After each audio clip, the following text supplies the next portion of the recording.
Hello and welcome to baby's kitchen once again. আজকে আমি নিয়ে চলে এসেছি একটা অদ্ভুত রেসিপি, বলতে পারো একটা এক্সপেরিমেন্টাল রেসিপি। আমি বানাচ্ছিলাম অ্যাকচুয়ালি চিকেন নাগেটস, তো হঠাৎই কি মনে হলো একটুখানি দেখি তো অন্যরকম ভাবে এটাকে বানিয়ে। তো একটু সামান্য সাবু আমি ভিজিয়ে রেখে সেটাকে ভালো করে চটকে নিলাম।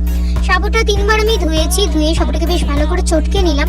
চটকে নিয়ে তার মধ্যে একটু সামান্য ময়দা আর সামান্য একটুখানি বিট নুন দিয়ে দিয়েছিলাম।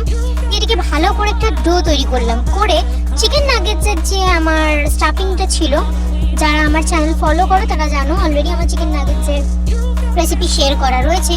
তো সেই চিকেন নাগেটসের যে স্টাফিংটা সেইটাকে এরকম ভাবে সাবুর ডোটার মধ্যে থেকে নেচে কেটে নিয়ে এরকম ভাবে আমি পুড়ে দিলাম পুর হিসেবে।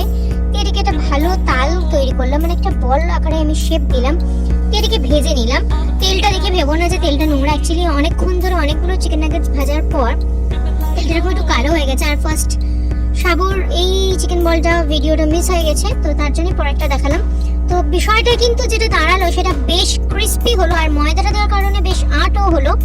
তো এটা বেশ ক্রিস্পি হয়েছে, খেতে কিন্তু বেশ ভালো হয়েছে, একটু অন্যরকম হয়েছে। আমার তো বেশ ভালো লাগলো। তোমাদের সকলের কাছে রিকোয়েস্ট রইলো তোমরা সকলে অবশ্যই এই রেসিপিটা ট্রাই করে আমাকে কমেন্ট করে জানিও।